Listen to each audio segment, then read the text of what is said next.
Aste honetan, Ostrialdeko aldizkarira begira, elkarrizketa nagusia Jone Amonarrizek egin du, bere mikrofono aurrean Imanol Ubeda jarri du, Bidertzean taldeko kidea, eta, Imanolek nolabait egin du 77 disko eta biraren ibilbidearen berri kontatu du, bai aurrerantzean dauzkaten asmoei buruz ere hitz egin du, eta horixe izan da elkarrizketa nagusia. Adibidez, Errez eta atalean, Imanol Zubelzuk Basque Culinary Centerreko ikasleak errez eta errez bat eman digu, gaztatarta, eta eguraldi traketx honetan zukaldean sartu eta probatzeko aukera bikaina behintzat.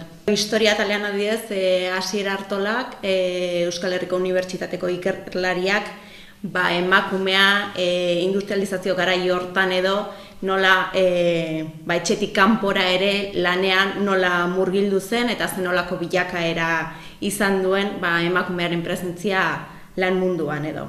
Beti bezala, agenda jasoko dugu gure aldizkarian, Ostrialetik hasi eta astelena bitarte, kultur ekimen guzti horiek, eskualdean egingo diren kultur ekimen hori guztiak jasoko dira gure aldizkarian. Aste honetan gai nagusia, HT-ko abiadura handiko trenaren obrek eragindako kalteen inguruan da.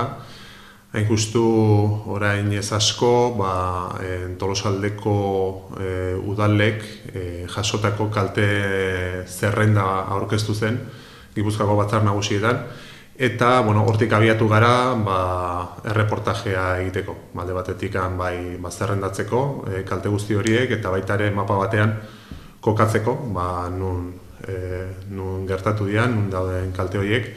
Eta baita ere, Tolosaldeko 3 alkatekin aritu gara solasean, eta baita ere bi kaltetuekin ere hizketan aritu gara. Eta Euskal Trenbide Sarearen ere iritzia jaso dugu erreportajean.